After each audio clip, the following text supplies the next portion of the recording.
Welcome everybody, very happy to see you all again. This is the 134th of our Interfaith meetings, which we have every week.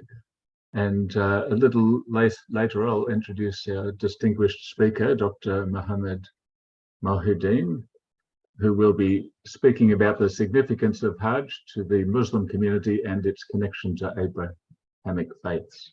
So I'm looking forward to that very much, and I'll introduce the speaker properly a little later.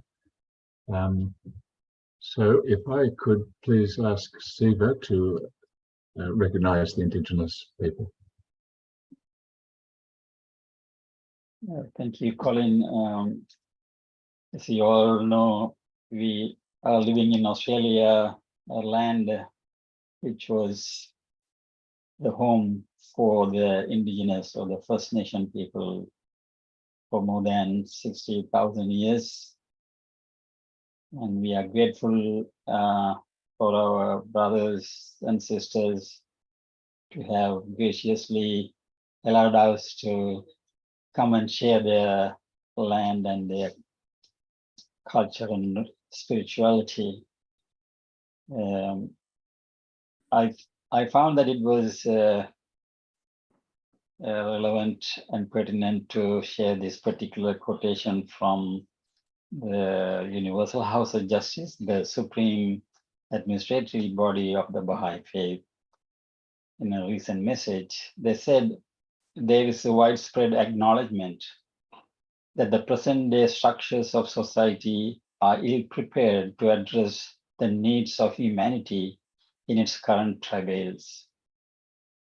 Much that was widely assumed to be certain and unshakable is being questioned, and the resulting ferment is producing a longing for a unifying vision. The chorus of voices raised in support of oneness, equality, and justice shows how many share these aspirations for their societies. So we are all aware the voices that is raised by the Indigenous people these days. And in that note, we acknowledge and pay respect to the past, present, and future traditional custodians and elders of this nation we call Australia, and the continuation of their cultural, spiritual, and educational of the Aboriginal and Torres Strait Islander peoples. We acknowledge Aboriginal and Torres Strait Islander tribes were the first sovereign nations of the Australian continent. The Gadigal of the Eora Nation are the traditional custodians of the place we now call Sydney. And Wangal people are the traditional owners of Burwood, where Vasanda and I live. Thank you, Colin. Thank you, Siva. And Siva, I understand you'll have some music and then we go into the readings which have been assigned.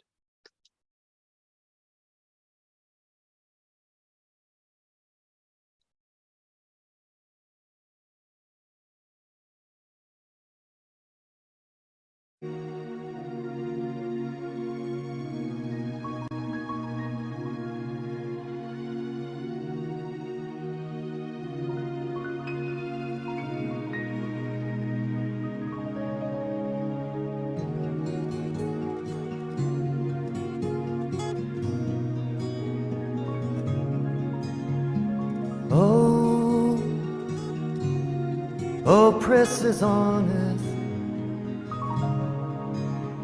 withdraw your hands from tyranny, for I have pledged myself not to forgive any man's injustice. This is my covenant, which I have irrevocably decreed in the preserved tablet and sealed it with my seal of glory. This is my covenant, which I have irrevocably decreed in the preserved tablet and sealed it with my seal of glory, of glory, of glory, of glory, of glory. This is my covenant.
The best beloved of all things in my sight is justice. Turn not, turn not, turn not away therefrom, if thou desirest me, and neglect it not, that I may confide in thee. By its aid thou shalt see with thine own eyes, and not through the eyes of others, and shalt know of thine own knowledge, and not through the knowledge of thy neighbor. Ponder this in thy heart, how it behooveth thee to be.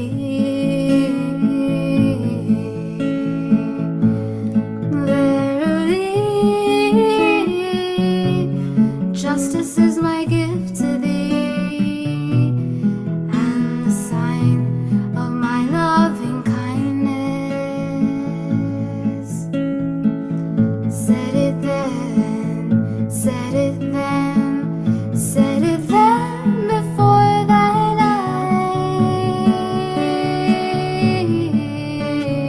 eyes. Set it then before thine eyes.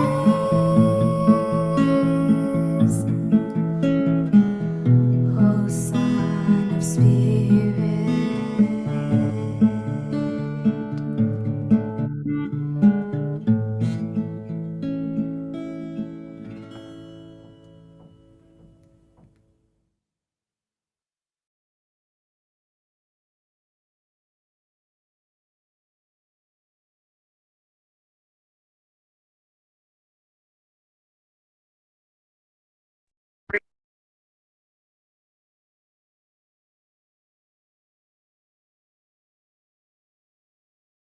Attention, all parents of students in Year 9 to 12 who want their child to get an ATAR above 90.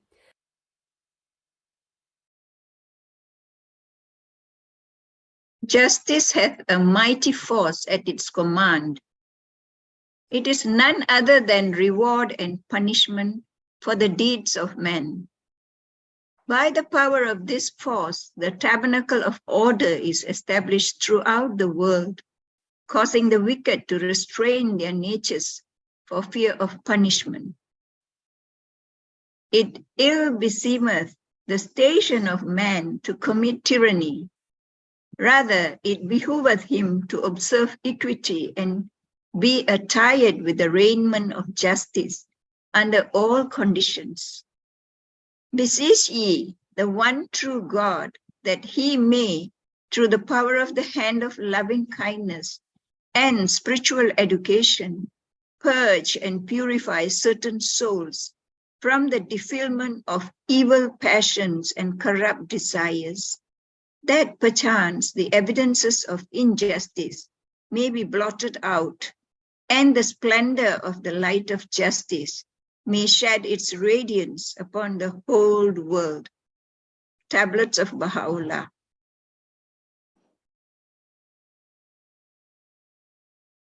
He is not thereby just because he hastily arbitrates. The wise man should investigate both right and wrong. The intelligent man leads others not falsely but lawfully and impartially. Buddhism. Dhammapada. That which is good for all and anyone, for whomsoever, that is good for me. What I hold good for self, I should borrow. Only law universe is true law. Zoroastrianism. What is hateful to you, do not do to your neighbor. That is the entire Torah. As you desire that evils not befall thee, but to partake of all that is good, you should turn out in the spirit to thy subjects and to offenders. Judaism, Babylonian, Talmud.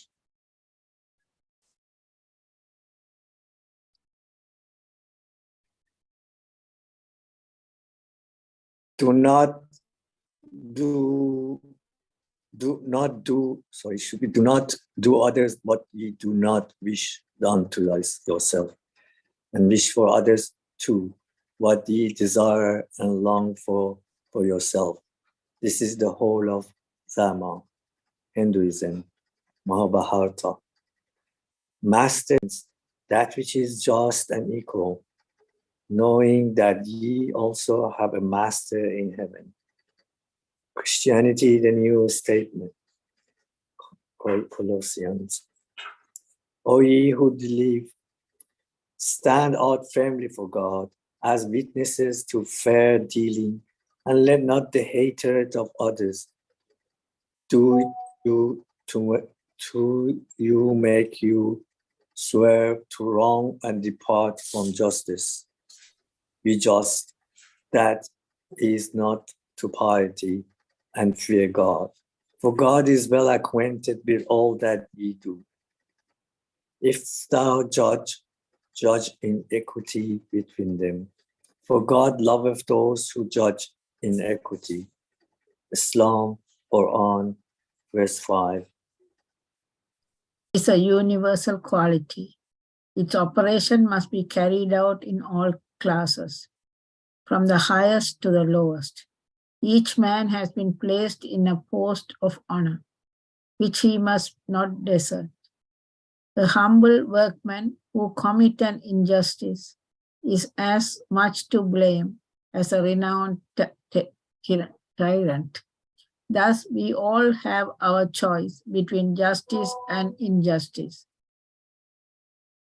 I hope that each one of you will become just and direct your thoughts towards the unity of mankind, that you will never harm your neighbor nor speak ill of anyone, that you will respect the rights of all men and be more concerned for the interest of others than your own. Thus will you become torchers of divine justice. Thus shall we rejoice in the sun of justice, which shines from the horizon of God. Abdul Baha, Paris Talk, page 160. The word of God which the supreme pen hath recorded on the 6th leaf of the most exalted paradise is the following. The light of men is justice. Quench it not with the contrary winds of oppression and tyranny. The purpose of justice is the appearance of unity among men. The ocean of divine wisdom soareth within this exalted word, while the books of the world cannot contain its inner significant. Baha'u'llah.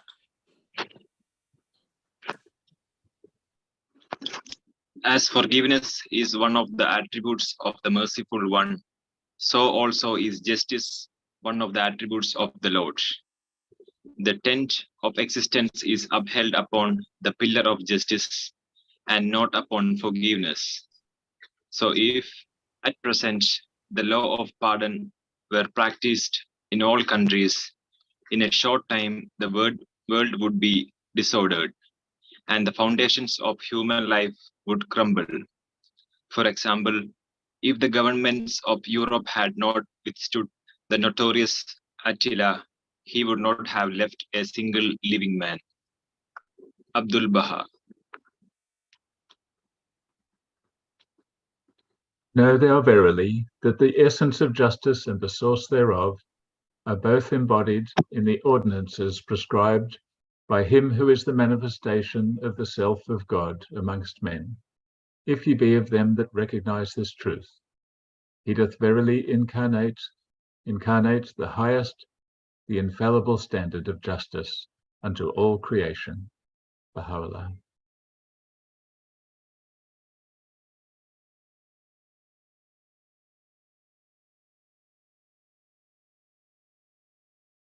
O God, my God, aid thou thy trusted servants to have loving and tender hearts. Help them to spread amongst all the nations of the earth the light of guidance that cometh from the company on high.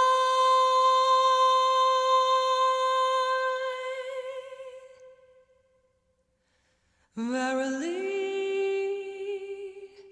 thou art the strong, the powerful, the mighty, the all-subduing, the ever-giving.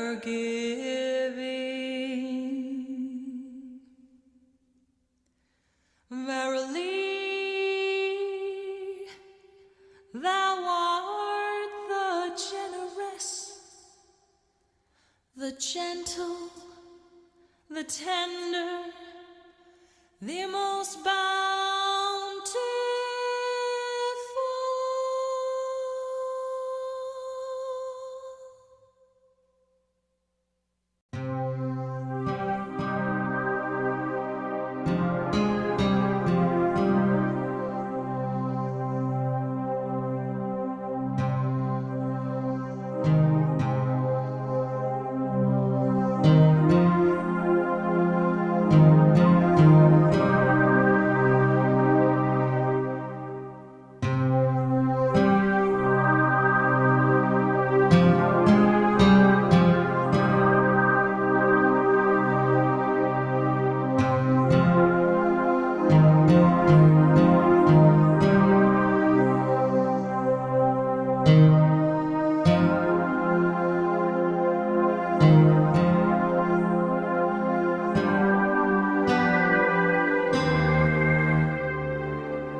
Thank you very much, Siva, for organising the devotional and readings and for this part of the program. And it's my great privilege to welcome our speaker, Dr. Mohammed Mohideen.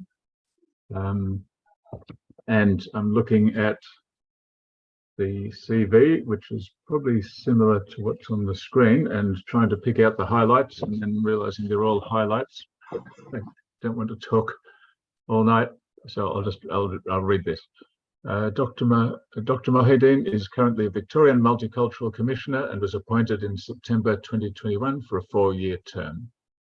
The Victoria Multicultural Commission is a statutory body of the state, and the 12 commissioners are appointed by the Governor of Victoria to advise the state government on multicultural affairs.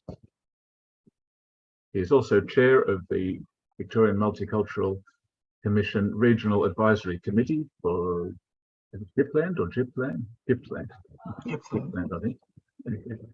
Dr. Mohideen is a microbiologist by profession with over 30 years of experience, and during the pandemic he was head of Priority Communities and Engagement COVID-19 vaccination response at the Department of Health. He is currently Senior Multifaith Multicultural Advisor to the Coroner's Court and also co-chair of the Coroner's Court of Victoria Multifaith Advisory Committee. Dr. Mohideen is interested in multi-faith and multicultural communities and working with the community to address mental health, refugee rights and interaction between multicultural and Indigenous communities. He was appointed a White Ribbon Ambassador in 2016, which is against family violence. Dr. Mohideen is Deputy Chair of Faith Communities Council of Victoria, former Chairperson of the Monash Interfaith Gathering, and is on Monash City Council's Multicultural Advisory Committee. He's a past President of the Islamic Council of Victoria, and he's Vice President and its immediate past President. He is also former President of the United Sri Lankan Muslim Association of Australia and President-elect of the Jewish Muslim Christian Association. And Monash City Council awarded Dr. Mohideen the 2015 Sir John Monash Multicultural Champion and the 2018 Sir John Monash Volunteer of the Year. He received the 2016 Victorian Premier's Volunteer Champion Award for Leadership for his services and leadership, and in 2013 was awarded an Order of Australia Medal. So it's a very great pleasure that I welcome Dr. Mohideen to talk about the significance of Hajj to the Muslim community and its connection to Abrahamic faiths. Thank you very much, Dr. Mohideen. Thanks, Colin, for the lengthy introduction. Sorry, I should have sent you a abridged version. No, it was very interesting. May I begin by acknowledging the traditional owners of the land we meet on and pay my respects to elders, both past, present, and emerging. I'm on Bunurong country in Victoria, and I always state this, that the land was never ceded. This land will always belong to the First Nations people, and we as migrants are ever grateful for the warm hospitality that has been shown to us. Good evening, everyone, and thank you, Siva and the committee, for inviting me to talk to you about a topic that I'm quite familiar and I also have performed. Before I start off, the background you see is the Al-Aqsa Mosque, which is the third holiest place for the Muslim people in Jerusalem. This picture is one I took in 2016 when I went to Jerusalem. We went on a journey to Jerusalem with all three faiths: Christians, the Jewish community, and the Muslim community. There are four of us, and we did immersion in all the three faiths, so we were able to understand what the faiths were and what people were keen on. And just to touch on, we talk about diversity, we talk about what's negative about faiths, but we always forget what is close to us. And while we were there, we saw how people can live together, but unfortunately there are issues that crop up that make people then divide and problems arose. So I'm going to start talking about Hajj, I think, which is, and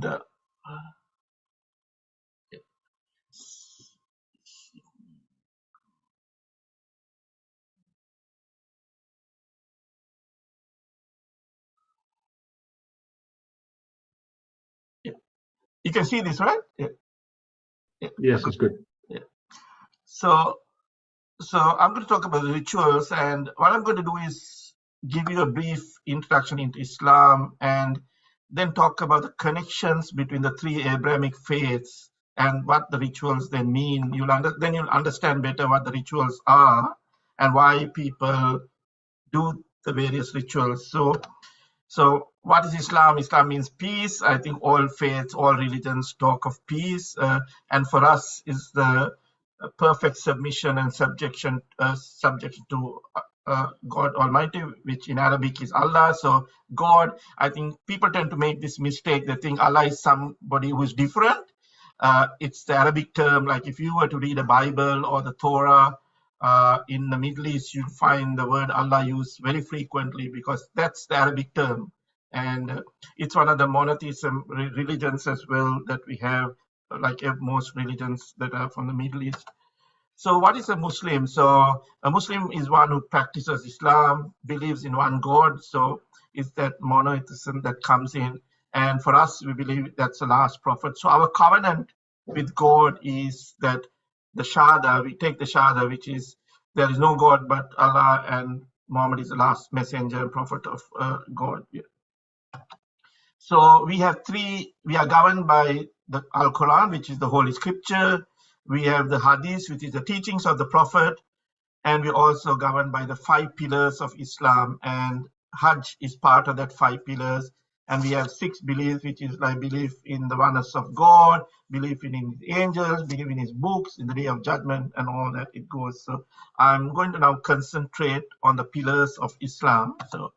So the 5 pillars are, first thing is testifying there's no God but Allah, that's the Shahada.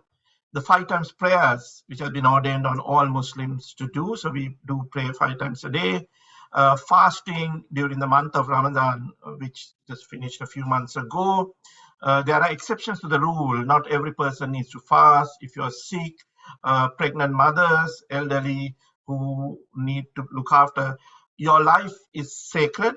Life is about every religious ritual that comes into place. So if it's going to cause death or harm to you, you can avoid fasting. And what many people would do is, if they don't fast, is then feed a poor person. Then we have zakat, which is the obligatory charity, or what in the Western world is called tax. All of us pay 2.5% on our earnings, the savings.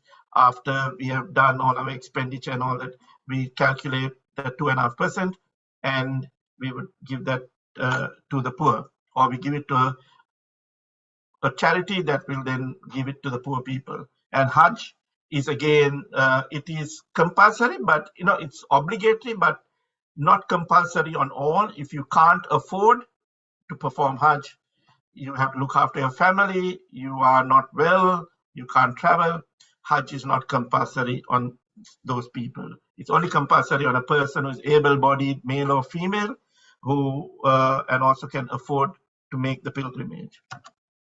So you are aware, I think, of this. We are mainly, initially it was all Sunnis. After the Prophet passed away, and after the 4 caliphs, there was the division that took place because the Shia people believe that the Shia community, that subsection believes that the right to rule and the Imam should have come straight from the family of the Prophet. Whereas the Sunni Muslims from day one believed in democracy and elected leaders. So the Prophet appointed Abu Bakr, his most trusted companion, as the first caliph. Then we had the second caliph, and the third caliph was the son-in-law of the Prophet, who is Ali.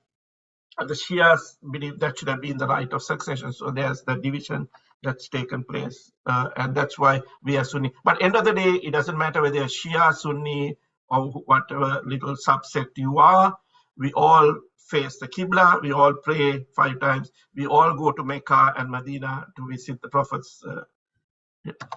So there are 3 holy places that Muslims are asked to visit. So this is where the difference of the Shia will come into play. So these 3 places, the Shias also will visit and the Sunni Muslim will visit. Mecca, where the Kaaba is, and I'll talk a little more about the Qibla and all that.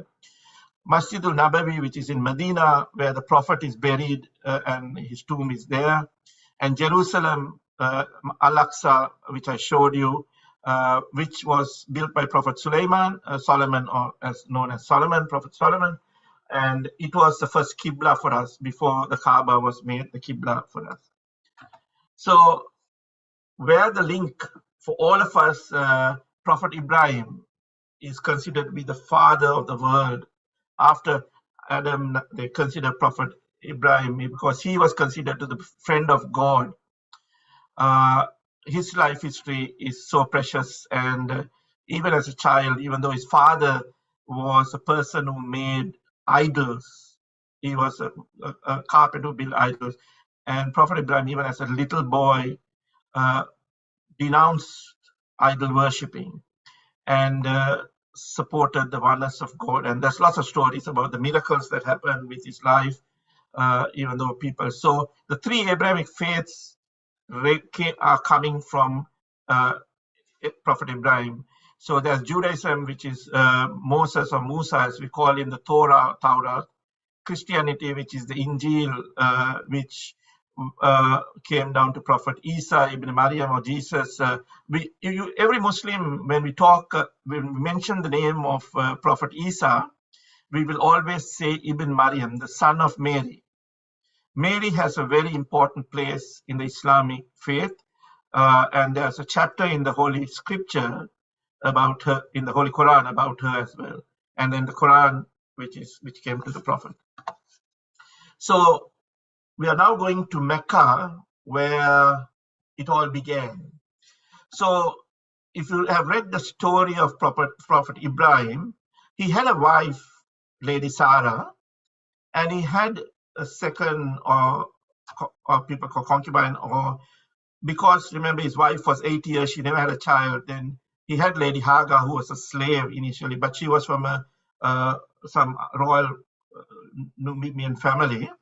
So Lady Hagar had a son. The eldest son of Prophet Ibrahim was Prophet Ishmael.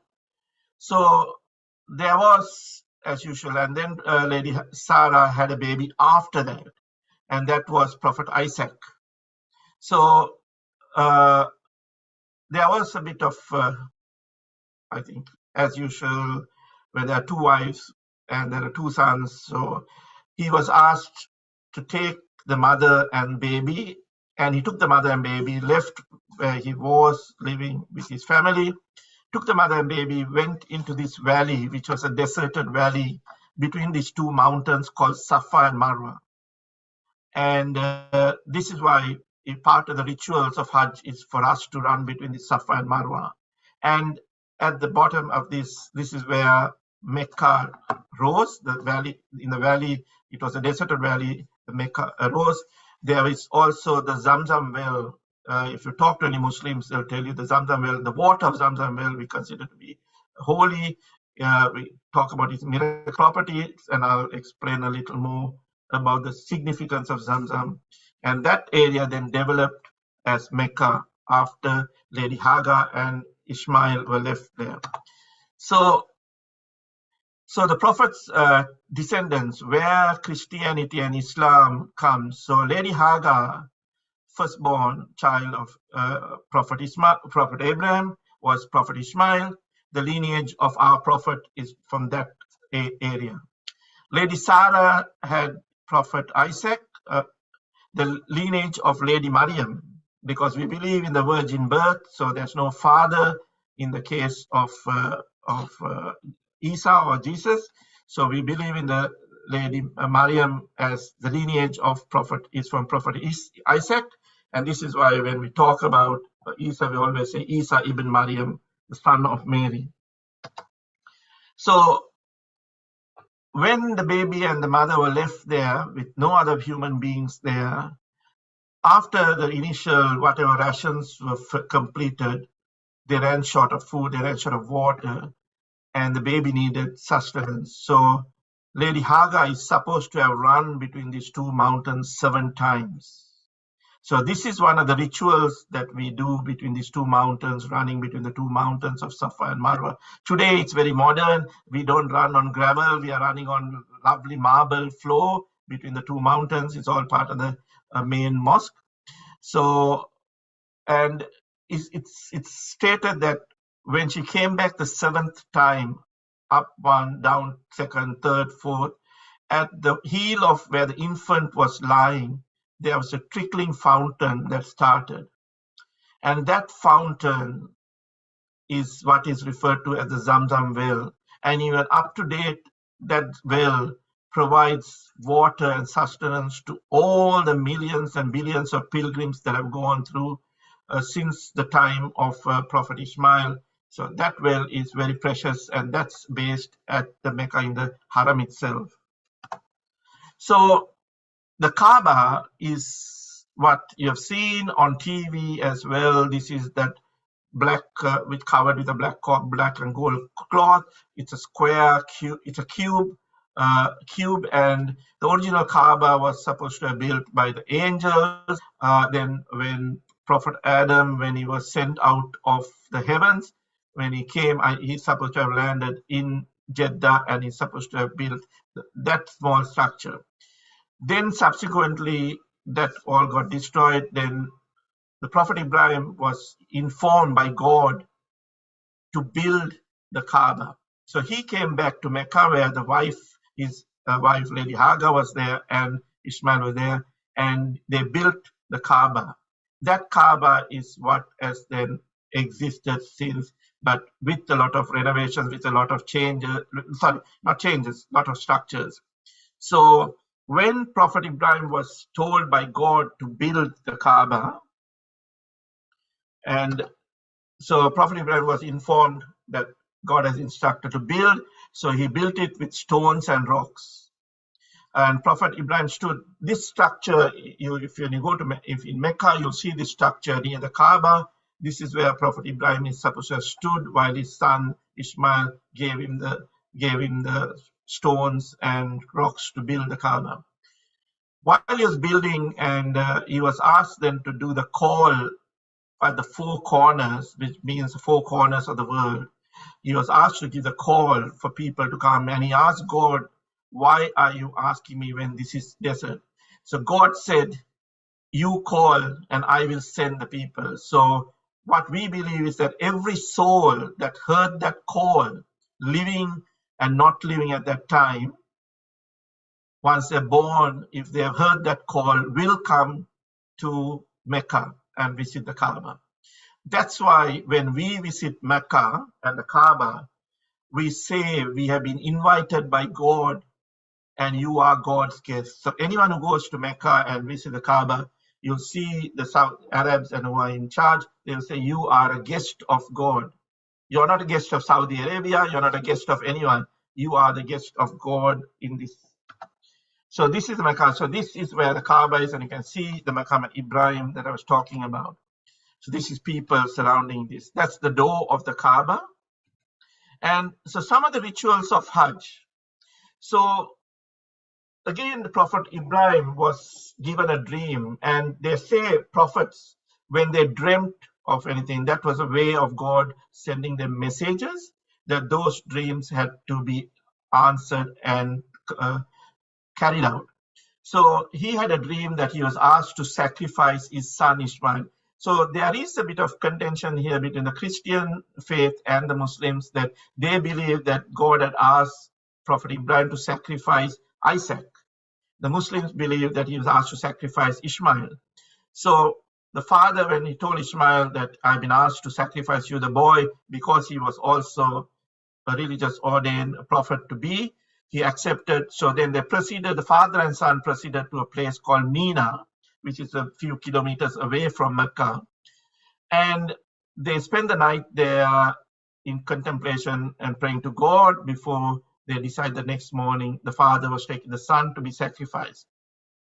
While the father was taking the son to be sacrificed, at 3 points, Satan is supposed to have accosted the father and son and sort of try to dissuade them from sacrificing Ishmael. So there are 3, and each time Prophet Ibrahim is supposed to have taken a stone and thrown at the Satan to chase the devil away. So when Prophet Ibrahim went to the point of Arafah and to sacrifice his son, God sent a sheep down to be sacrificed, or ram to be sacrificed in place of Ishmael. And this is why when we, after Hajj, all the pilgrims after they have completed Hajj will do the sacrifice of lamb, sheep, goat, animals, depending on how many people, and that sacrifice is distributed to all Muslims. So it is done after the day of Hajj, and it's done also right across the world. We, as who don't go for Hajj, we still continue to do the sacrifice every year. So when you perform Hajj, there are two different types of pilgrimage. One is the Umrah, or the lesser pilgrimage. You only do all your rituals around the Kaaba and running between the Safa and Marwa. The Hajj is the main, which is in the 12th month of the Islamic calendar.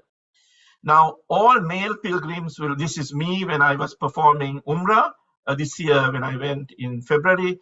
This is the pilgrim's garb. For males, it's 2 pieces of cloth, unstitched cloth. There is no stitching on these 2 pieces. One we wrap around our lower half of the body, and one we wrap around on the top part of the body. This is to remind us that this is also indicating for us what our shroud is. For Muslims, when we bury male Muslims or females, we have the shroud, which is again of 2 pieces of cloth that is wrapped around us in this fully formed. For women, they wear their normal clothes, they make the intention, and then we do the circumambulating of the Kaaba 7 times. So again, in anti-clockwise, this is again what Prophet Abraham did, and then our Prophet then gave these instructions. God sent through angel Jibril all the instructions of how it was done, and then we follow these instructions. So people start the circumambulating of the Kaaba at this point, which is the black stone. This is supposed to have been milky white when it came from the heavens, and over the period, the people have continuously kissed this. Every time you try and kiss this if you can, and this is now black in color as well. So this is the Mecca, the mosque in Mecca. It's huge. It can accommodate nearly 2 million, 3 million people inside and outside as well. So this is an evening picture. This is the Mecca. This has over 15 minarets. And there are still expansions going on to build this place. So this is the Kaaba, and this is showing the people going around the Kaaba. They're circumambulating around the Kaaba. And this is the people also getting ready for prayer time. And you can see people in wheelchairs, they make a special room for them, so they are not with the crowd, with the masses. So this is where this is part of the Mount Safa, which is still kept. It's encased in glass, and same thing with Mount Marwa as well. So that's Safa again part, and this is people walking between the 2 mountains, Safa and Marwa. It's a long distance. People walk 7 times. 1 is 1, 2, 3, and 7 times. This is Mecca again, and the people in the mosque praying. So for Hajj, when you start your Hajj, you do an Umrah first. You do the lesser pilgrimage, that is circumambulating down the Kaaba, and then between Sa'i and Marwa, and then maybe you trim a little bit of hair. You can get out of the pilgrim's garb. On the 8th day of the month of Dhul Hijjah, you move to the place called Mina. This is where Prophet Abraham is supposed to have spent the night the day before he went to the mountains to sacrifice his son. So everyone goes and spends the night there. There are lots, I'll show you pictures of the tent city. It's called the tent city. And on the 9th day, we go to the Mount Arafah. And after that day we spend there, that's the day. The Mount Arafah is important. It's called the Mountain of Mercy. This is where the Prophet gave his last sermon. And people on that day, on the 9th day, will spend the day seeking forgiveness from God, seeking blessings from God, making supplications to God, for the welfare of the whole world, whole mankind. So they spend the whole day there. And in the evening, they go to a place called Muzdalifah and spend the night. And then they do the stoning of Satan. So there are 3 points where Satan is supposed to approach. Each point, people will throw 7 stones, and they do it 3 days for 3 days. And then they come back to Mecca and do the tawaf. Males will shave their heads. Females, there's no shaving of the head. They just trim a little bit of hair at the bottom of the head, at the hair, and then we organize for the sacrifice to take place. So this is a picture of 2022, when Hajj was performed last year. Because of COVID, normally, and I'll show you the next picture, which is this year, the people were standing distance 1.5 meters apart. There was less people allowed to go to perform Hajj. So people then kept, and this is this year. Can you see the difference? They're all shoulder to shoulder, everyone. And this is just a little crowd before the commencement of Hajj. And then again, people praying. This is people automatically form these rows and facing Mecca. And then this is after Hajj, people performing. Now, what they do during Hajj time, this cloth, normally the cloth is right to the bottom, the black cloth. Hajj time, the Kaaba is also dressed with the ihram, which the males, you see the Muslim males wearing if they're performing Hajj. So that's people after Hajj now coming back to perform the tawaf. So you can see there were 1.8 million people who went this year to perform Hajj. This is people praying outside because it's so many people, so people pray outside as well. So it's not only the people who perform Hajj. You can see people in colored clothes. They are the people who come there, who are not performing Hajj, but will still participate in all the prayers and rituals that are there. And this is Mina, where it's called the tent city during the Hajj. This only comes alive during Hajj. And this is where all the pilgrims stay the night. They stay for about 3-4 nights. They come on the 8th night and stay until the 12th night of Hajj. This is the Mount Arafah. This is before people. And the point you see the pillar there, that's the pillar where the Prophet is supposed to have given his last sermon. And this is on the day of Arafah, where people all gathered in this mountain range and the valley in the mountain. They all have to be there. They're seeking blessings and asking God for mercy and blessings for all mankind.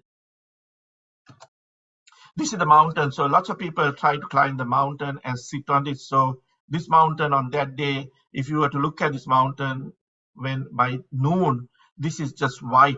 It's just white, the sheer number of people on the mountain standing. The rest, sorry.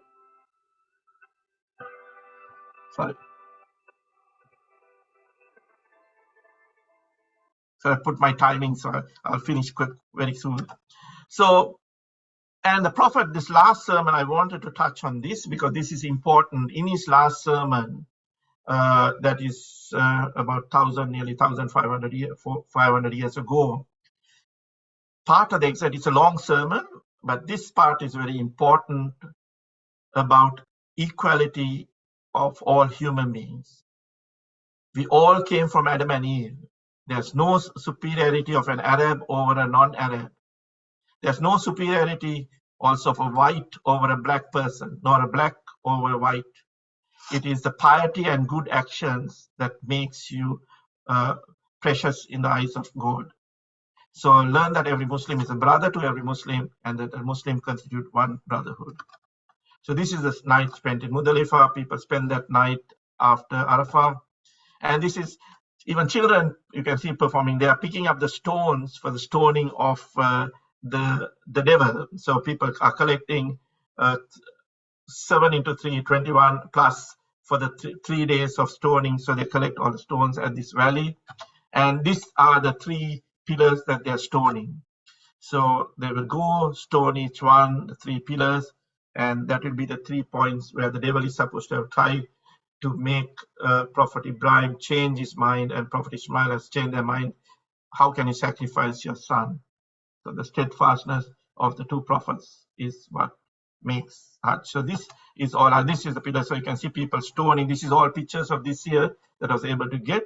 So in lieu of Ismail, we slaughtered all pilgrims, and the meat is sacrificed. So, and this is the shaving of the head for males. So females don't need to shave their heads. Only males shave their heads. And that's the final tawaf. You can see at this stage they can get out of their pilgrim's garb.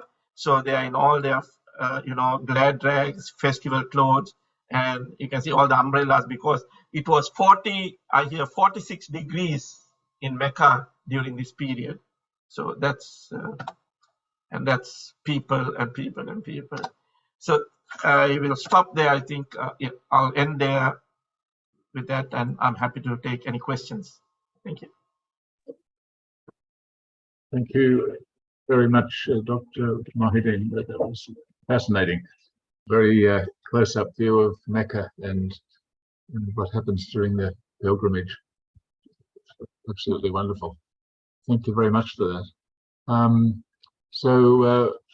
We'll have questions shortly. I've got two short questions first, but just a reminder to everyone, if your questions or comments could be about the presentation we've just heard, and we're here to learn from the presenter, not to present our own views. We can do that another time, but to learn while we have this precious opportunity.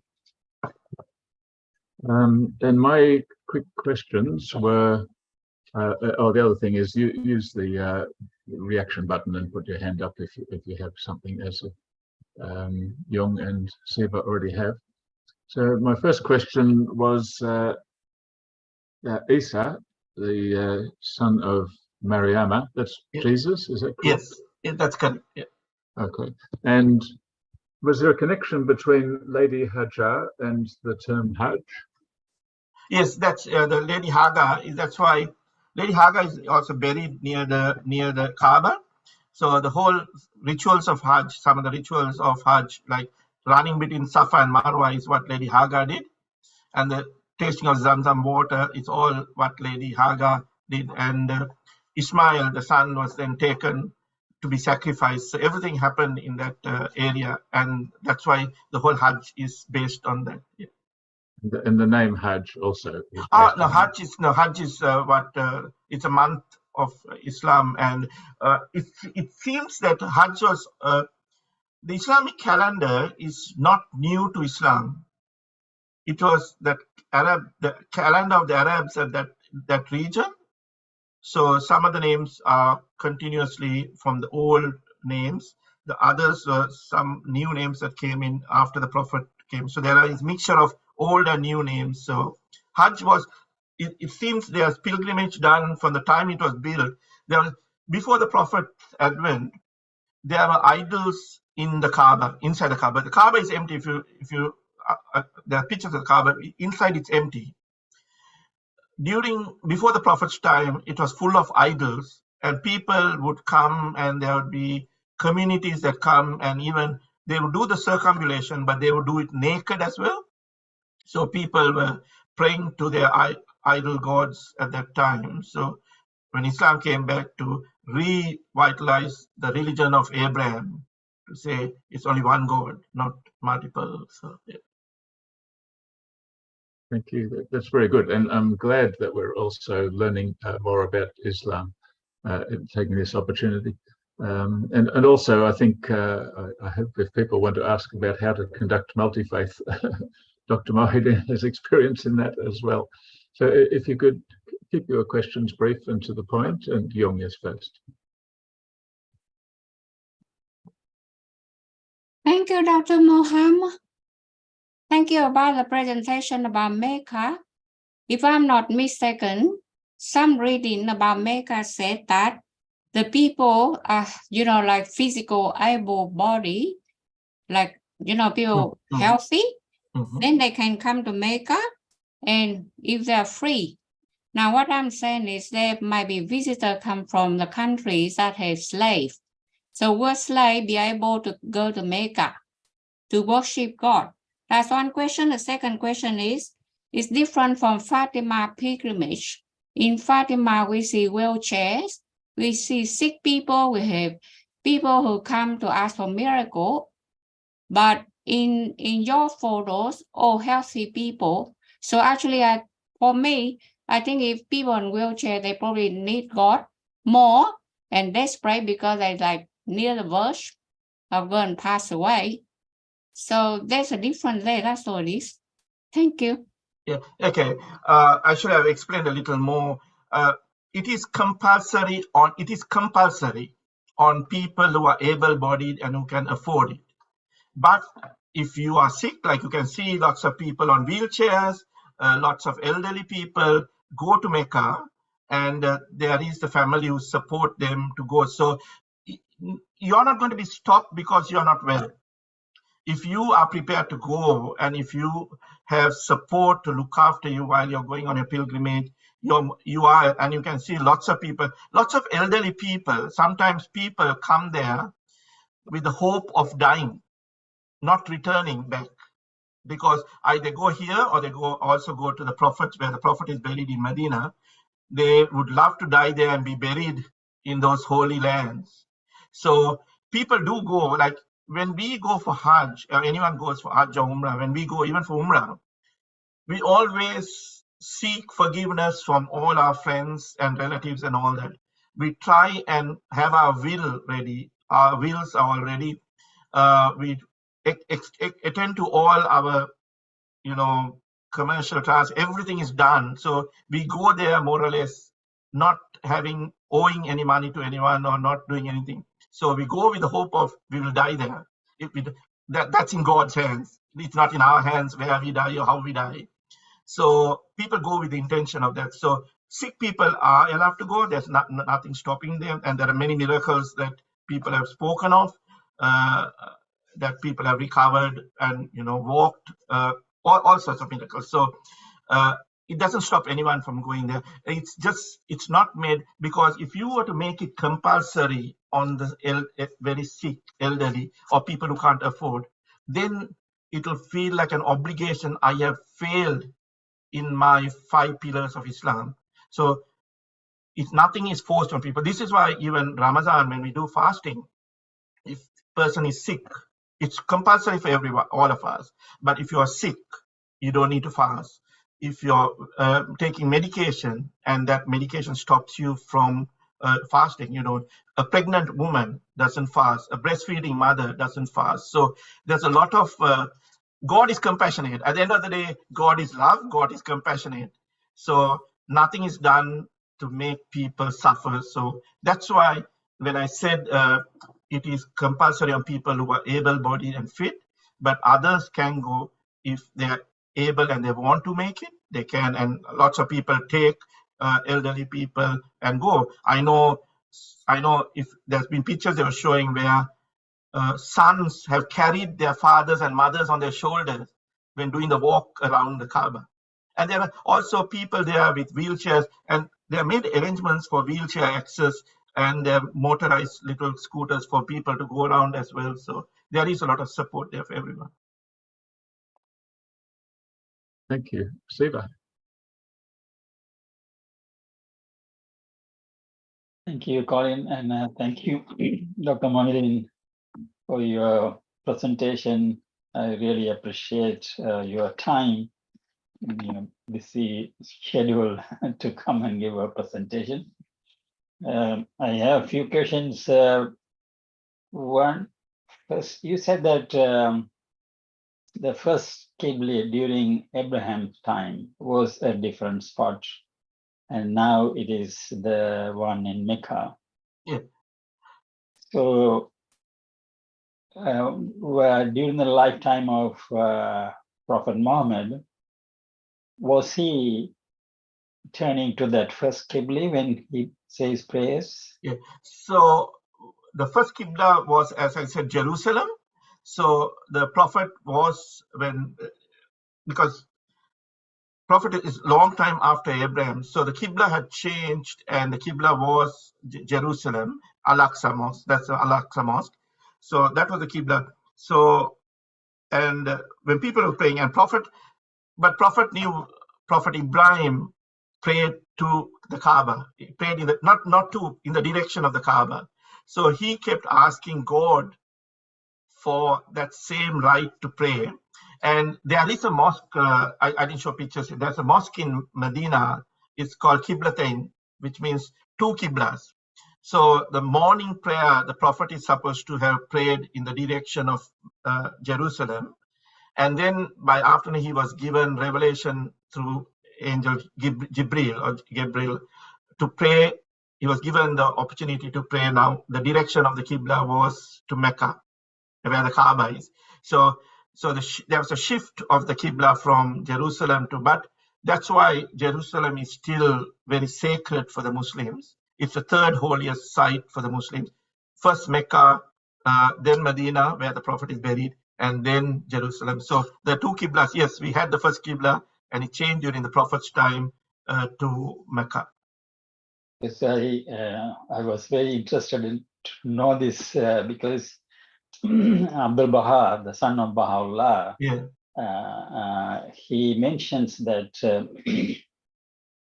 during the time of Prophet Muhammad, he was praying in the usual Qibla, and during that particular prayer, he changed his direction to a different place, and his companions with him, some of them was very upset and angry that they left Prophet Muhammad and they didn't want to follow him. Yes. So I was wondering what was was Prophet Muhammad's belief and where was he praying. So now you from your answer, so that was towards that Jerusalem. And and this happened only because the Prophet got his prophethood at the age of 40 years. So at 53, he then migrated because of he was being persecuted by the people in Mecca. They were persecuting him and harming him. Then he moved to Medina. And it is in Medina where this mosque is, Qiblatain, Masjidul Qiblatain, where the mosque is, at that time that he got the revelation now, and he was given the permission to now pray in the direction of Mecca, of Qibla, of the Kaaba here. So it took about 12 years or 13 years from after prophethood. It was his request to God, and God answered his prayers. Thank you. I have other questions, but when others have finished, I will come back. Thank you, Siva. Ahmed. Yeah, hi. Hi, Dr. Muhyiddin. It was very nice of you to come and give us this talk. It's been very difficult. Siva has been hard at work to get some representative from Islamic background. I'm hoping that you will stay with us in future. But I have got two questions to ask. Actually, I have many questions, but I'll limit it to two questions. The first one is, when at the time of pilgrimage, would Saudi Arabia people would allow people of other faiths to come as visitors and be at the pilgrimage time? That's my first question. The second question is more critical, that there's a prophecy that when Messiah or Mahdi comes back, the stone, the black stone that is in Qibla will break. And I've been told that it has broken and it's been mended. So have you seen that? What do you think of that? Okay, the first question is, the Saudi government do not allow anyone who's any non-Muslims to enter Mecca or Medina. So only Muslims will enter Mecca or Medina. They have a certain point that they do checks and check people, and they do not allow. But I think there have been many non-Muslims who would have gone in, because they don't physically check, they don't ask for your document. Like people are driving, people can go to Saudi Arabia, anyone can go to Saudi Arabia. So if you can get their visas and all that, and they made things easier. There's lots of tourist visas now, and people are going to Mecca and Medina, and people, I think people would have gone. But during Hajj, they're very strict. Even for Hajj time, even other Muslims are not really allowed, because they want to give only they call the Hajjajis, people who are performing Hajj, because it's so many, nearly 2 million. When I went for Hajj, I went in 2007, there were 3.5 million people. So if you allow on top of that, tourist people, people who are not performing Hajj. So what they do is, even for Muslims, they will close the borders of Mecca 1 week before Hajj. The moment the last day of the previous month is announced, they close the borders. They don't allow anyone else other than the people who have been given permission to come and perform Hajj. You have to get a special visa. Hajj visa is special. It's not like the normal visa we have and you can go anytime. Like I have a multiple tourist entry visa, but I cannot go during the Hajj period. So it's only meant for people who are performing the Hajj to be allowed in at that time. So that's the first question. With the second question, there's lots of stories that come out about the black stone, and it was milky white. It's supposed to have been milky white, and they say all the people, if you can kiss the stone, you kiss the stone. If you can't, you just raise your hand and you say Bismillah and walk past. It's not compulsory to kiss the stone. The stone is, and no one knows what the significance of the stone is. Because the Prophet did it, people do it. And like there was a second Caliph, Umar radiallahu anhu, who's the second Caliph, he said, I am kissing the stone because the Prophet did it. No one really knows the significance of the stone. So this thing about it going away, coming back, no one really, it's not in the real Islamic, in the Sai and teachings. Now, we all believe, for us in the Muslim faith, we don't believe in the crucifixion of Isa. That's, I think, the big difference between us and the Christians. We don't believe in the crucifixion. We believe a person like Christ was crucified. Christ is taken, or Isa alayhi salam was taken to heaven, and he is going to come back. We believe in the coming of Christ. We believe in like the Christians, we believe in the coming of Christ. Christ will come back, and that's the time that he will destroy. There will be the world. There's lots of stories about the end of the world, and that there'll be Mahdi.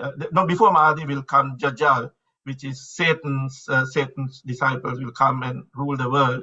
So Christ will come to destroy the world and turn it back to the one faith, one religion, and the faith, we believe that even Christ, it was Islam in its different forms that came down from the time of Adam. We believe 124,000 prophets came from Adam to our prophet. So those 124,000 are preaching God's message about one God, and different versions, so that we have the 10 Commandments, we have the Old Testament, we have the New Testament, and the Quran is the complete works of the 4 books. And this is why you will hear us talking of people of the book. The people of the book are the Jews, the Christians, and the Muslims. So these are the 3 people of the book we talk of. Yeah. It's interesting to see that these 5 pillars are very common in all religions, even in my faith. And so that shows the similarity of these. See, we also believe in the virgin birth. A Muslim will not question the virgin birth. For us, it's sacrosanct. It is not to be questioned. It's God's miracle and God's doing. And there's a chapter in the Quran about Lady Mary, Maryam alayhi salam, and talks about about her. She's given a high place in Islam. Yeah. Thank you, Ahmed. And yes, we did have a speaker about a year and a half ago, just on that chapter of the Quran. It was very nice. Thank you, Ahmed and Siva. And it's as for the comment, is Ansha there? Would you like to share something? No, I think thank you for the session. It was really insightful for me, but I was just thinking when he was sharing about the change in the direction from Jerusalem to Kaaba, to Mecca, I think it is so interesting to see that even during those 23 years of prophethood, there were changes happening in those days. So now we are talking about a religion which has been 1500 years old or 1400 years old. So definitely religion, the main part of religion is change. It has to change to be a part of time. So religion needs to evolve with the time. I think that was insightful for me as he was speaking. So that's something that I just thought about. Thank you so much. Thank you. Thank you, Ansha. And and the question I wanted to ask, and which I actually asked some of the Christian friends as well. At the beginning, you said that the main two religious sects in Islam are the Sunni and Shia, and of course now we have many other sects as well. As a person who are now multicultural commissioner and also in the interfaith dialogue, how the first part of the question is, how can we try to reconcile the different sects of Islam to come and unite in their vision, and how can the different religions come closer to one another? What can we do and how we should be doing it? Yeah, thanks, Eva. That's a really good question. First of all, I just I didn't go into details about the two main, it's Sunni and Shia, but within those groups there are subsets, like like in Christianity you have the Catholics, the Protestants, and all. So within these groups, like even us among the Sunnis, we have 4 schools of thought. There are 4 imams. Shafi, Hanafi, Hanbali, and Maliki. Like if you take the subcontinent region, we are mainly Shafi and Hanafi, like Pakistanis, Indians, and all will be Hanafis. If you take, and then Sri Lanka is also both Hanafi and Shafi. If you take Southeast region, they're all Shafi.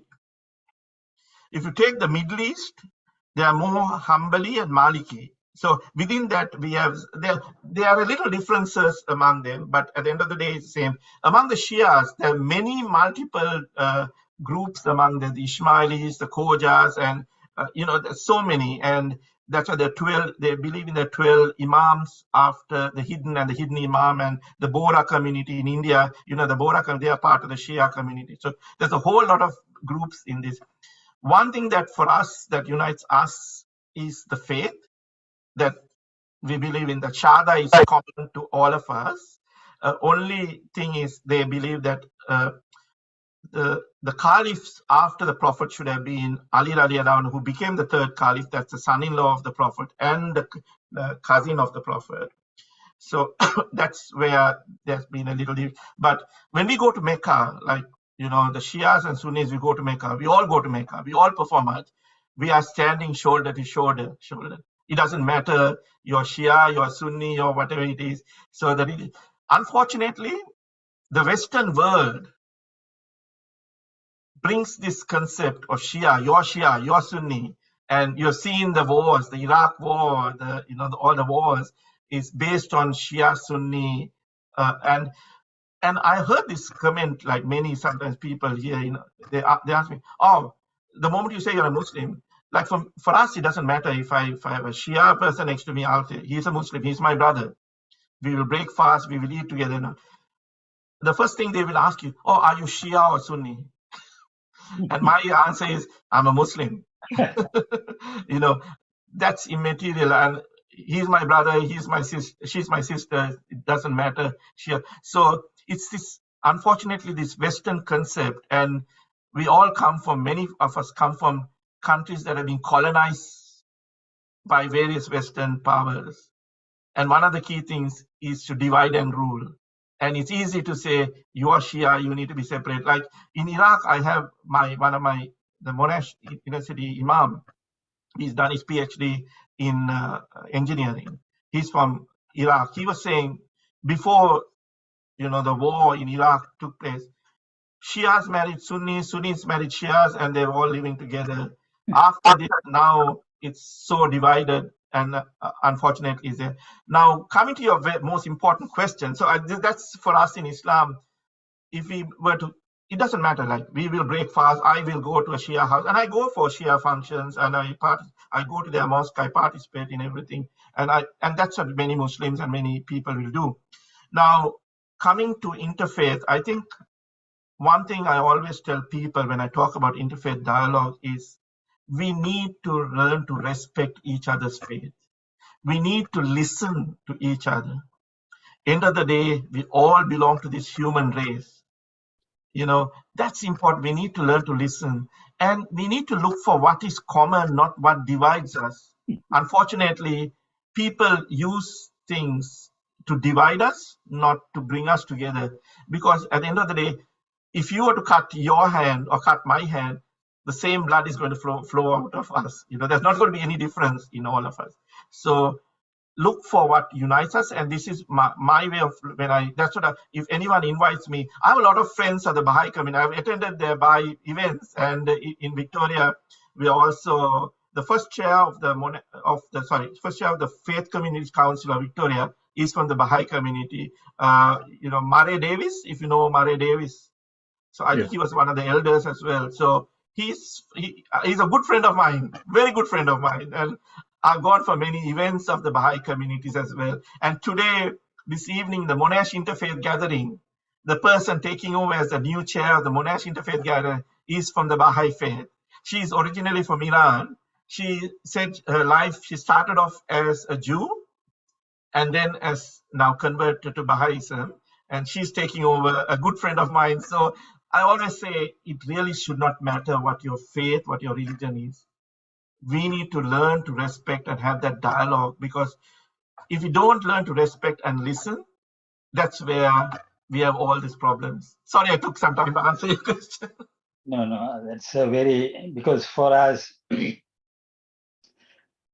this is prime important at this time of the world's evolution, to see the whole world as one country and mankind as one people is an important thing. And that's what motivated us to have these kind of forums.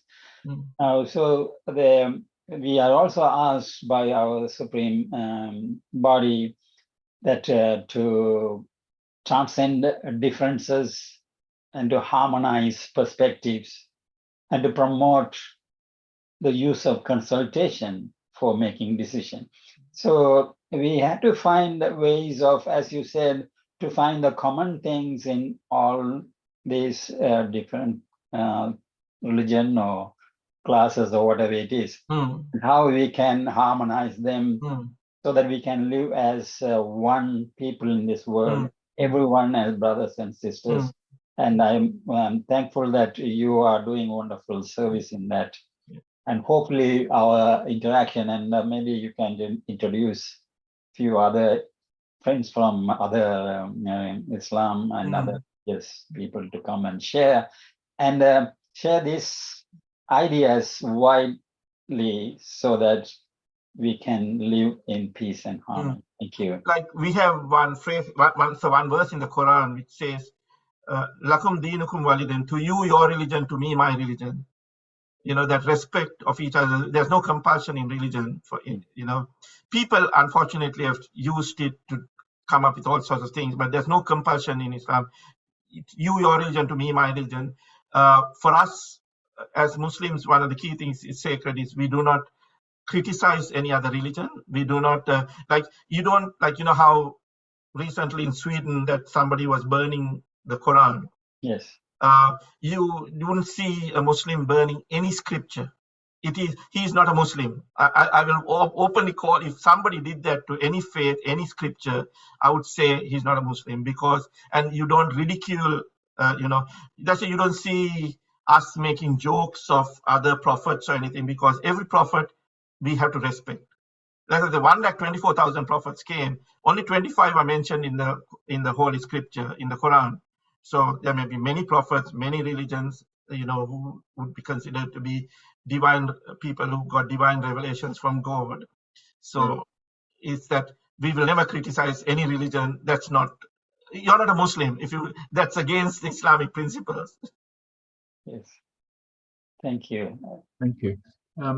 Yeah, you're going to take you after Panja, if that's right, because Panja hasn't spoken yet. Panja? You're muted.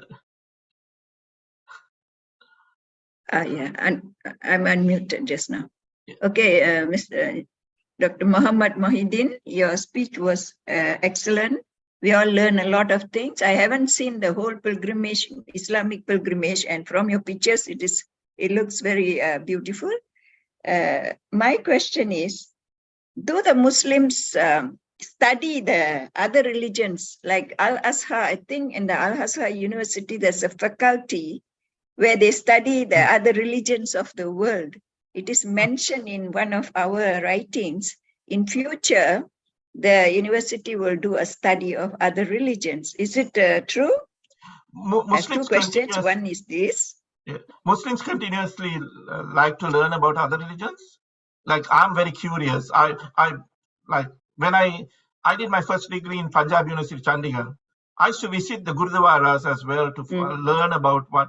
And at the end of the day, like, or you go to South India, you go to various temples, and you see, at the end of the day, it boils down all, we are going from different pathways to that one God. Like, and if you take even the Aboriginal, like, coming back now, linking where the Aboriginal culture is.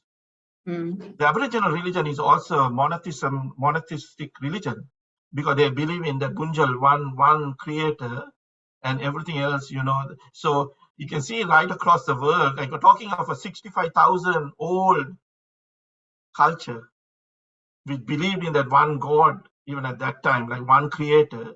So you can see all this, where the evolution of people, I think what we say is, like, people tend to find comfort in looking for something tangible.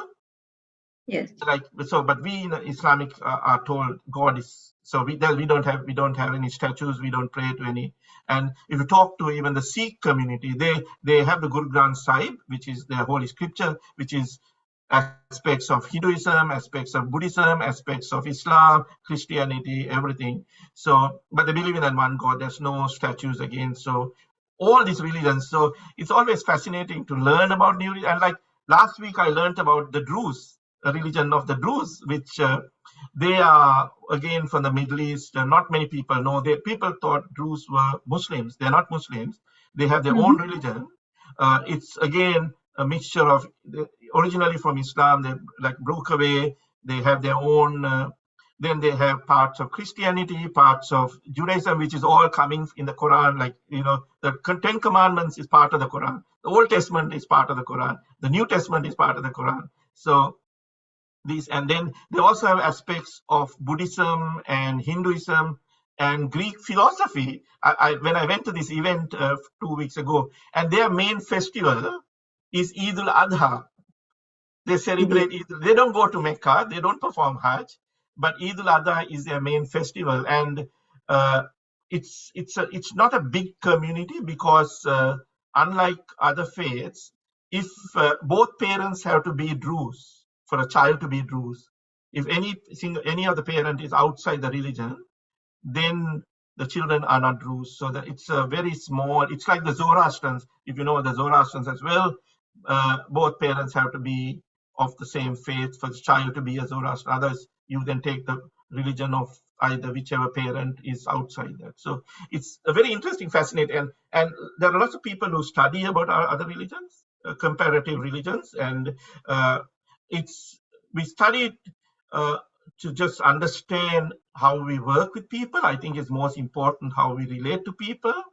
it's not to say your religion is better than mine or mine is better than yours, but how we can relate and understand how people are. And for a multicultural community, I was giving a talk last week in Perth to emergency management officers across Perth, across Western Australia, who are preparing for bushfire time, and they are going to engage with the multicultural community. I said, you need to understand, for multicultural communities, many of the core communities, religion goes hand in hand with their culture. The blend of culture, but religion plays an important role in all their engagements. So it's understanding that. So for that's what many Muslims will do, is just understanding so that they can engage in a better way, in a very respectful way. At the end of the day, respect is given and earned. It's two-way. It's a two-way process, So it's, if you respect and I respect, we are better people and better human beings. Thank you. One more question is, the Muslims believe that Muhammad is the seal of the prophet, the last of the prophets, and the concept of Rasul and Nabi. So and then I also come to know there's a verse in the Quran which says, even if the ocean dries up and all the twigs or the branches which are like pen are broken and there's nothing to write, but the flow of the word of God will continue to flow. It has no end because the verses from God to guide man. And that makes us believe the world is progressive and the revelation of God are progressive, and men need guidance from time to time. So how is it going to be when there's a seal of the prophet and end of the prophethood? Yes. That's my thoughts. So for the Muslims, I'm not going to talk about other faiths, other religions at this stage. I'll talk about for us. Yes, it is the seal of the prophets is last, because our covenant, or what we call the Shahada, we say La ilaha illallah Muhammadur Rasulullah. There's no God but one God, and Prophet Muhammad is the last and final messenger of Allah. So that's where we stop. And what we believe is the whole religion, the messages of God, came and it was completed in the Holy Quran. The Holy Quran is the last scripture. Now, why we believe that you can destroy books, you'll never destroy the religion, the message and the religion, because there's millions and millions of people who memorize the Quran. The Quran is a living thing, and it is written from time beginning to the time when the world is, when it answers questions from day one. Like today, if you take embryology, when it is mentioned, the whole creation of human being from that clot of and sperm is mentioned in the Holy Quran. So embryology was only identified in the 40s or 50s. 1,500 years ago, this is mentioned. So God's revelation is not just for that time. God's revelation is forever and ever. That's what we believe. And these revelations do support even modern. And this is why we have ulama, or we will sit down in Shura. We have the Shura Council where they sit down, analyze an issue, and they will look at the scriptures and the teachings of the Prophet. The Prophet also, how I was mentioning the hadith of the Prophet, where Prophet has examples and teachings of the Prophet, where he has given guidance on various issues. So we will use all that when we want to interpret a modern day issue. Like, for example, we are talking about what you call organ donation. So the Shura Council sat down, looked at the scriptures, looked at the Quran, looked at the teachings of the Prophet, and agreed that this is permissible. Organ donation is permissible. Because at one time people saying it was not because it's not written. So there are for us the Islamic religion is infinite.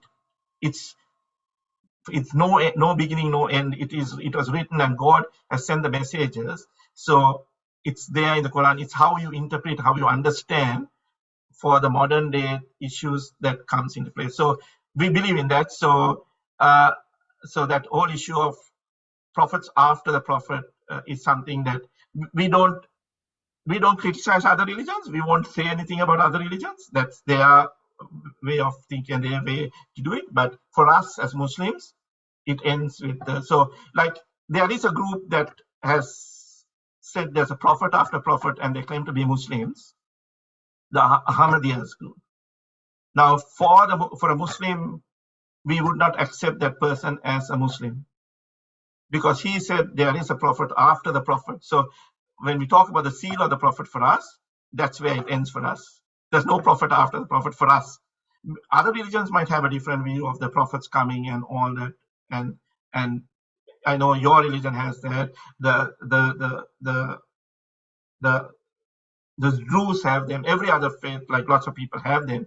So we don't criticize any other faith, but for us, this is where, and as a Muslim, you will accept this, you will not question this. There is no, the Quran is written for time from beginning to end. It will answer all your questions. And if I'm not sure of anything, I will seek the counsel of the ulama, who will sit down. And in Australia, we have called the Fatwa Council with the Grand Mufti, his chair. He's a highly knowledgeable person. He's got his PhD from Al-Azhar. In that sits quite a few people from Al-Azhar who sit down and look at modern day issues and address them to sort of fit in with the religion. Yeah. Okay, Yung, thank you for that. Yung, you're next. Please keep it brief as you can, and then Vasanta, then Ahmed, and Anissa. You've been putting a lot of interesting things in the chat, which I hope everyone is reading, but if you also would like to say something after Ahmed, please. Yung. Thank you, Dr. Mohammed. Thank you, Colin. I think I might disappoint you in the point that I try to say that we still run the court systems in every major countries or not major countries. We have court system, we have police, we have all these people. So if you want harmony, oneness, equality, and justice, we're going to have a long way to go. That's one thing. The second thing is the God revelation is supposed to be everlasting. All the books originally were written, supposed to be last forever. People were born in a modern time, need to be compliant. It's all about compliance with the rules and instruction and commandment of God. So therefore, people have to change to follow the Bible, the book, the Quran, and not the other way that I've been heard. So we talk about unity, and it's hard to achieve because if you want to run unity, you have to pay billions of dollars to train people to unite it, because to train people for what you call diversity is very common, very popular, and people ready to pay money for diversity because they think that's going to produce productivity and workforce. That's one thing. And so what do you think Moses? I just don't know much about Moses. I know his 10 commandments, but can you consider him as the guru? I know he's a prophet, but I don't know if he's a guru. Okay, so I'll answer the last one. Prophet Moses is one of the special prophets in Islam as well. Judaism is one of those religions that and as I said, it's one of the people of the book. A Muslim male can marry a person from the Jewish faith or from the Christian faith. So these are the people of the book we can marry, the males. There is a thing about females not being able to marry. So I'm not going to that because that will take another day and a half to explain reasons. But so that part. The other part, you're talking about the law. Yes.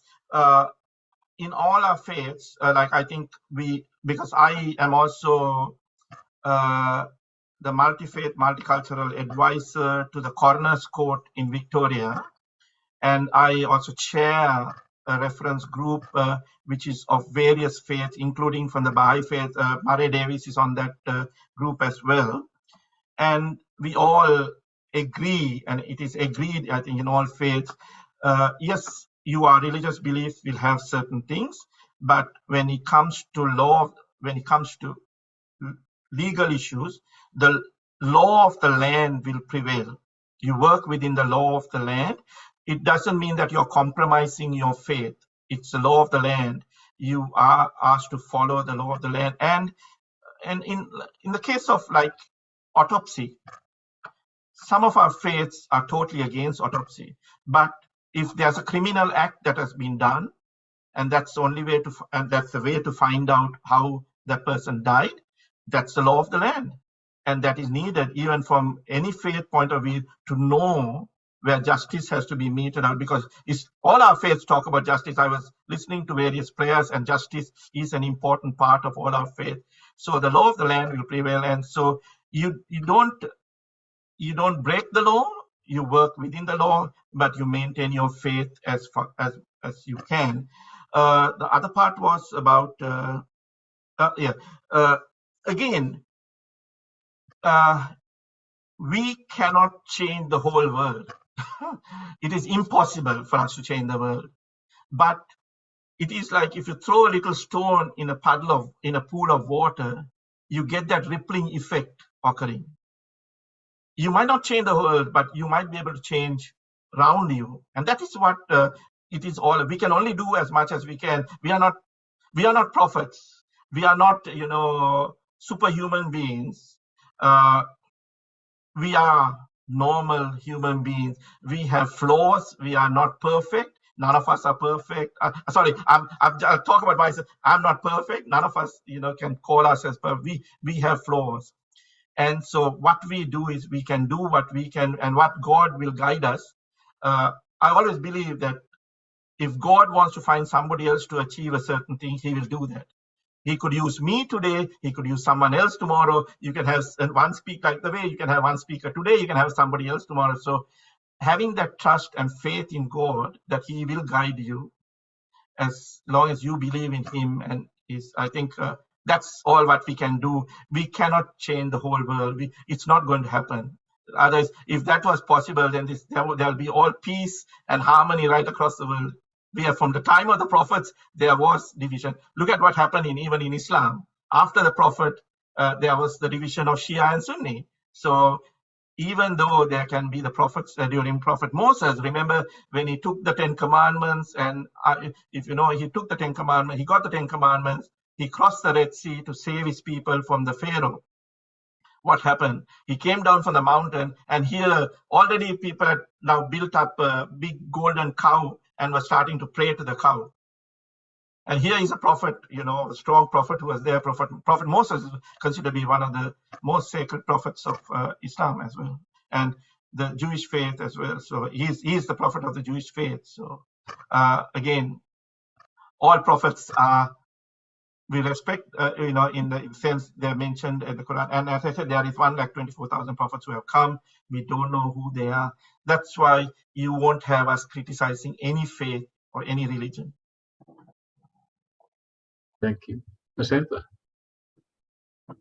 Well, Dr. Mohammed, thank you very much for taking us through the Hajj. I have few Muslim friends who have been to Hajj as well, but your presentation made me to understand it much better. And how many times people go on Hajj? Only once, or they can go a few times? And other thing I like what you said is, as to bring unity, we learn from each other rather than criticizing or pushing our religion and our belief. I really think that is what is important in a forum like this, and also, as Colin suggested, we should keep our question to what the presenter presented rather than going far from that. So one of this is about the Hajj. And so a few times you can go to Hajj, or? Ideally, you go once in your lifetime. And what we say is a person has gone for Hajj, and when he completes Hajj and is finished, and if God has accepted his Hajj, he's like a newborn baby, sinless. And if you then lead the life that you're supposed to lead after doing Hajj, as I said, we all believe God is love and God is merciful. You can do whatever you want, but you can still seek his forgiveness and mercy. And so you do it once, but there are lots of people who have gone many times. I know what you do is the first Hajj you do it for yourself. After that, if you have the means, and for example, I did the second Hajj. I did my first Hajj in 2003. I did my second Hajj in 2007. The second Hajj I did was for my grandmother. She had not done the Hajj. She passed away. So in Sri Lanka. So when I finished my Hajj, I then went the second time to do it for her. Like my sister, my father didn't do the Hajj. My mother she performed the Hajj with my sister. So when my sister went the first time and did the Hajj with my mom, they did. The second time when I went on my first Hajj, she did a second Hajj. She did the Hajj for my father. So children can, or people can do the blessings and reward it to another person who has passed away. Or there is also, we were talking about people who are very sick, but who have the money. They have enough of money. Unfortunately, they are bedridden or they can't go because, there is this, it's human nature to think, oh, I will do Hajj when I'm much older. So I'll enjoy life, when I'm young and do whatever I want. But we don't know what God has destined for us. So sometimes it can be a young person he has enough of wealth, but unfortunately decided to postpone. He meets with a car accident and is paralyzed. But he has the money. So he could pay somebody who has gone for Hajj to perform on his behalf. So there is opportunity for people. But some people go more than once because they feel that going for Hajj cleanses you each time you go, so you're cleansing yourself. So, but there is the opportunity for people to go on behalf of other people after they perform their Hajj. Yeah. And this that black stone or something, is it? I don't know. I remember hearing that there was some war in that place, and that is why that black stone was built. Is that right? No, the Kaaba was built, but the black stone is supposed to have sent from heaven. So no one knows the real significance of black stone. You can ask a lot of Muslims, they'll say all things. What we believe is the Prophet used to kiss the black stone when he used to do the circumambulation of the Kaaba. He would kiss it. So if we get the chance to do it, we do it, because it's sometimes very hard. There's so many people there. You don't want to push and shove, and because people push and shove, so the Prophet has said, if you can't kiss the stone, just raise your hand when you pass that point of where the black stone is kept. You raise your hand and say Bismillah in God's name, and then move on. Thank you very much. Ahmed. Yeah, hi. Going to the concept of resurrection at the time of resurrection, the Sunni people believe in coming of Mahdi and then Messiah, the Christ. And the Shia believe in Imam Mahdi and then Imam Hussein, the second Imam, returning at the time. Now, I was just wondering whether the Muslims have misunderstood the meaning of Khatamul Nabi, the last prophet of God, by the fact that Christ will come on the day of resurrection. He was a prophet of God. So how can we reconcile these two concepts? Christ is a prophet of God coming after Muhammad in the day of resurrection. So I'm just wondering, what is your feelings about these two concepts contradicting each other? So for the Muslim, because as I said, Christ was not crucified. We don't believe that Christ has died. Christ is in heaven. Isa Nabi is in heaven, and he's going to come back to finish, and then the world will end. The ending of the world will come after Christ has come. So we believe in the coming of Christ, but Christ is not dead for us. So that's why Khatam Nabi, the last prophet came, and the prophet died. The prophet died. All these prophets are human beings. So that's the difference for us, because they believe in this, Christians believe in the Son of God, the concept of Son of God. So we don't believe in the Son of God. So that's the difference. So we don't argue and we don't discuss, because we believe we don't have any part. God has no partners. God neither begin nor end, and all those things we say.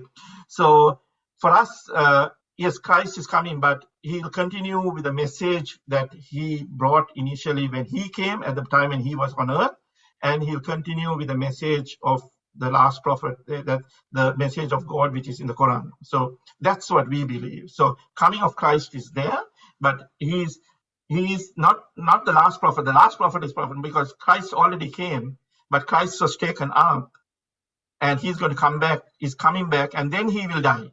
So we believe that he will come back before the day of before the end of the world, the day of judgment, when the trumpet will be called, and then where everyone will be resurrected to answer for their deeds, and God will. That's the day of judgment is there.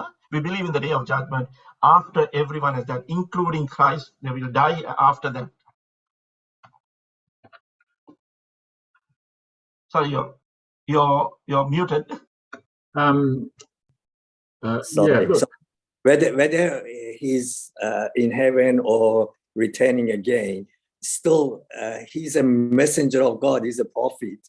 And then looking at time, a messenger of God coming after Muhammad as the last messenger is a bit contradictory. No, it's not contradictory because can I finish? It's not contradictory because he already came as a messenger. He is continuing to be that messenger, but he is not dead. This is the big main thing for people to understand. For us as a Muslim, Christ is not dead. Christ is still alive in heaven. He's going to come back, and then he will live that 40 years. We believe he'll live for 40 years after that, and then he'll pass away. But the last prophet who was given the final message is the prophet of Prophet Muhammad for us, for Muslims. Other people have different views. Other people have different prophets. So again, I will not contradict them, or I will not have. But for us as a Muslim, that's what we believe. So you cannot change my views, and there's no contradiction for any Muslim to ask. If you ask a Muslim and say, "Oh, Christ is coming, so is he the last prophet?" Or is it? No, for us, Christ came. Christ was the prophet. He was one of the 5 chosen prophets. Like you have Moses, you have David, you have Prophet Isa, and Prophet Muhammad as well. So you have and Prophet Abraham. So these are the 5 key prophets that have come from time immemorial. Yeah, well, I'm not trying to. Ahmed, sorry, Ahmed, out of time. I have to mute you. Sorry. Yeah, that's a wonderful question, and I'm enjoying.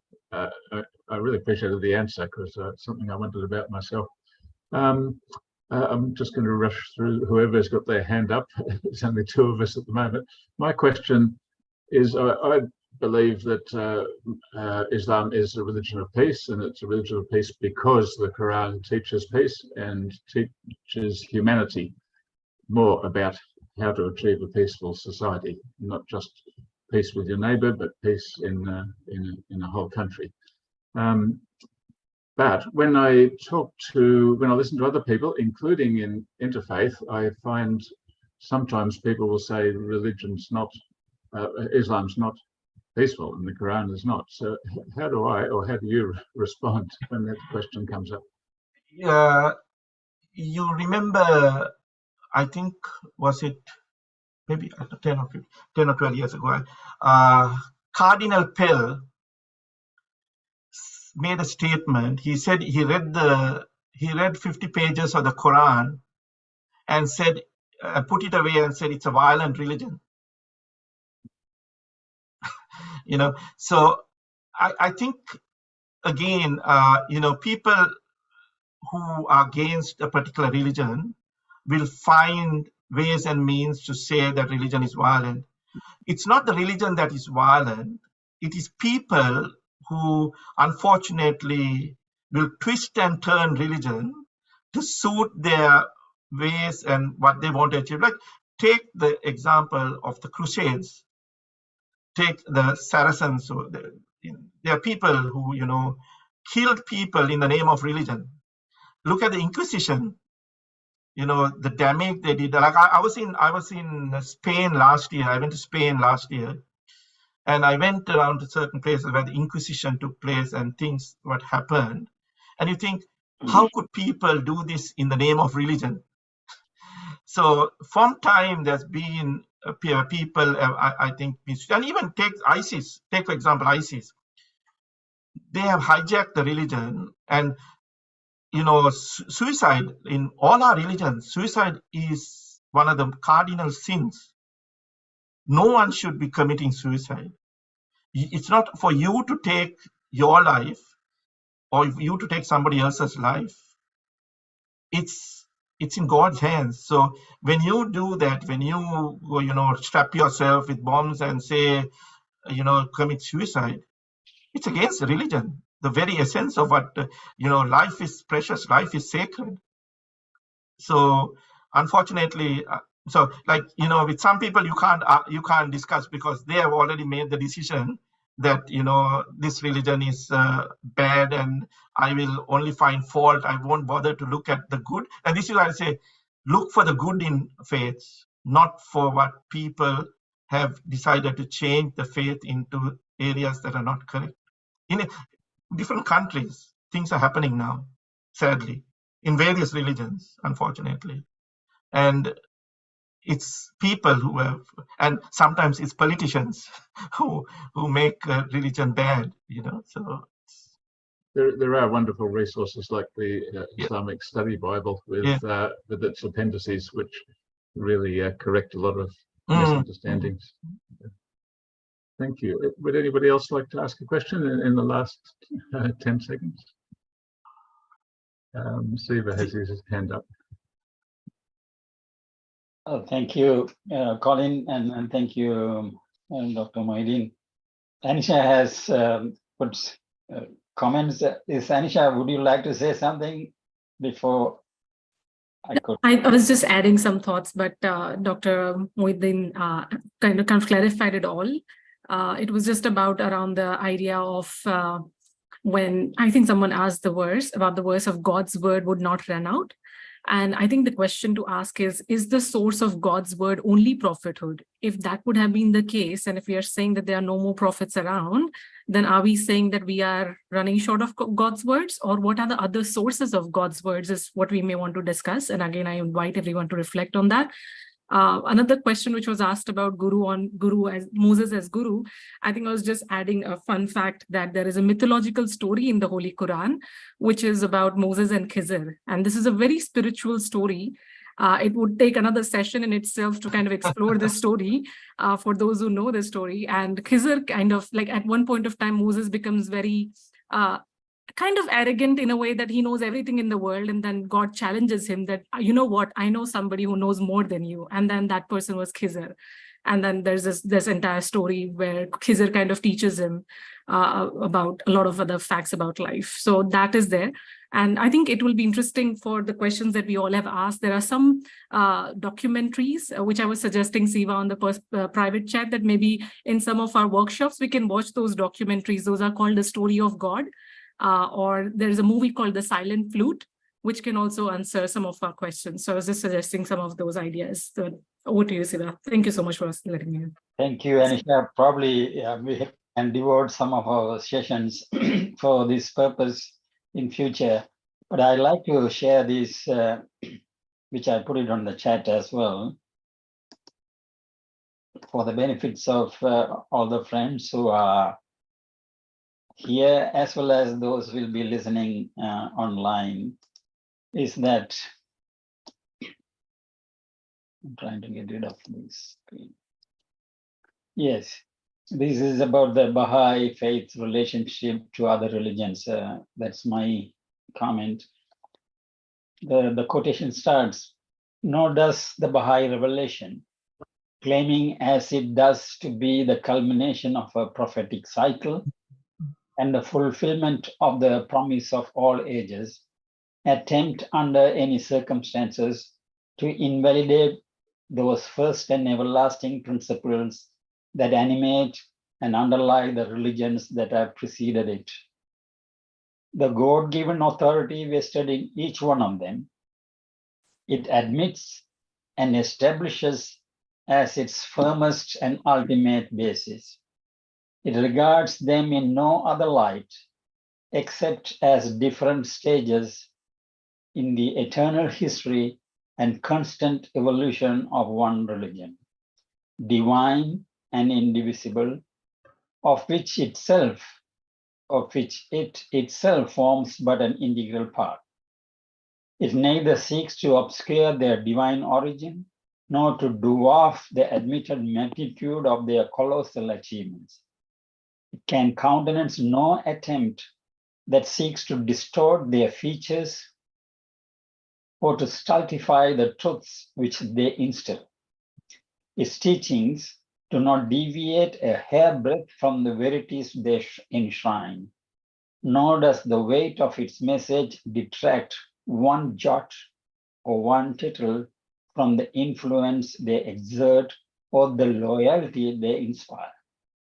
Far from aiming at the overthrow of the spiritual foundation of the world's religious systems, its unalterable purpose is to widen their basis, to restate their fundamentals, to reconcile their aims, to reinvigorate their life, to demonstrate their oneness, to restore the pristine purity of their teachings, to coordinate their functions, and to assist in the realization of their highest aspirations.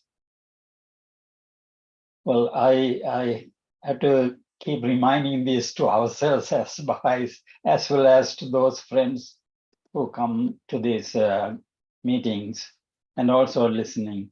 We have to understand and find ways, as Dr. Moidin said, to find what is common in all these things so that we can live as one family.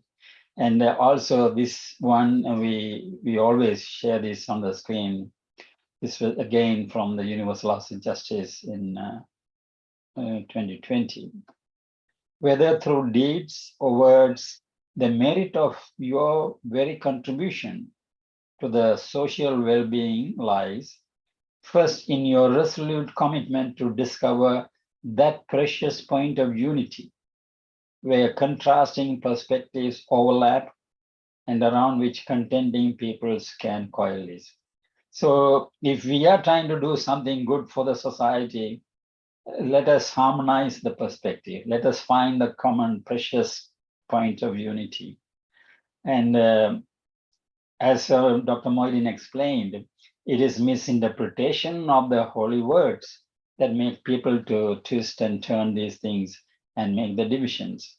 So let us learn to respect and accept others' point of view and to learn from them and see how we can bring unity rather than try to establish who is right and who is wrong. Thank you very much, Colin. I think the first quotation is from the Guardian, not from the Universal House. Yes, first one was from Guardian. Yes, you're right. Okay, thank you, everyone. And Pandra, you had your hand up a couple of times. Did you have a quick comment?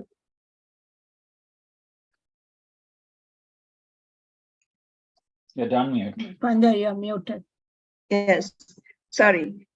Just that something curious, I mean, my curiosity was aroused when Dr. Moidin said the end of the, he didn't say about the end of the world, which is Kiamat in the Islamic version. And he says, but what I assume is Jesus will come again, Jesus will be born again after the end of the world, Kiamat. So I'm interested in knowing what is the interpretation of Islam about the Kiamat, which may be another topic, another time, but I'm thinking aloud that if Jesus were to reappear, and is it after the end of the world? And what is the meaning of the end of the world? I'm just interested. But if you have time, otherwise yeah, we no can problem. have it I'll in some other session. So, thank you. For Islam, end of the world is the day of, like, the world will end at the day of judgment. But Isa alayhi salam, Isa, even Maryam alayhi salam, will come before the world ends, and he's not going to be born because he's not dead. You know, Islam doesn't believe that he has died. He is in heaven. He's going to come down. He was never crucified. We don't. That's the difference we have with the Christians. We don't believe in the crucifixion. He was not crucified. He was taken to the heavens and protected until, and he's going to come in the last, before 40 years or whatever, he's going to come down when there's Dajjal, because we believe in Dajjal, like basically the world will be controlled by evil. So he will come down to wipe out that evil that has come to this world, and there'll be that 40 years of peace that he will rule in the name of God. He will rule the world in the name of God, of that same message that has been spread for 124,000 prophets, and it has been coming down. And then he will himself die, and then the world will end. The world will end, and then all of us will be resurrected. That we believe in the day of judgment. That's called the day of judgment. So Qiyamah and day of judgment is after that. So we believe in the day of judgment, and depending on our deeds and actions, we'll go to heaven. And whatever is after heaven and hell and punishments or whatever it is to happen. But it's an interesting concept of the end of the world, because there is various schools of thought, and I think in Al-Azhar there is some discussion on this that's been going on like many years, stating that God is merciful. He's created this world. He's not wanting to destroy it. So the whole thing about end of the world happening is, some groups have this discussion is going on. It's an ongoing discussion for people to think, rationalize, and also look at from the faith-based perspective, because we have been told about the end of the world. We have been told that, your good deeds and your bad. And so when you're living on earth, do good, not harm. Do not harm anyone. I think that's simple. You do not harm anyone. And as I know, there was a quotation about if you think it's good for you, you should have the same. You need to seek out the same good for the other person.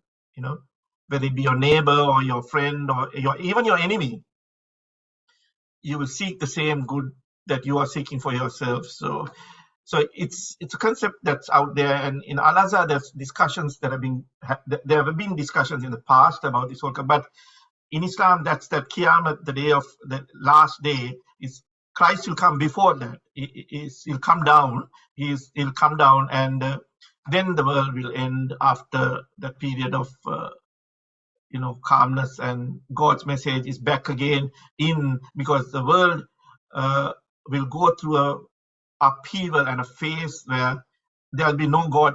There'll be godlessness, basically. So that's what we believe. There'll be God.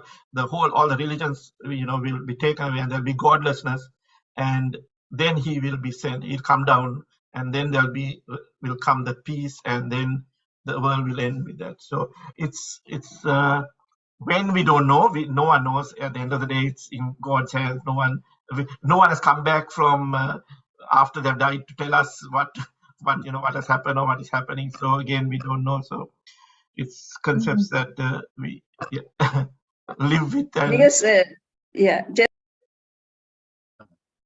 Sorry, you're muted.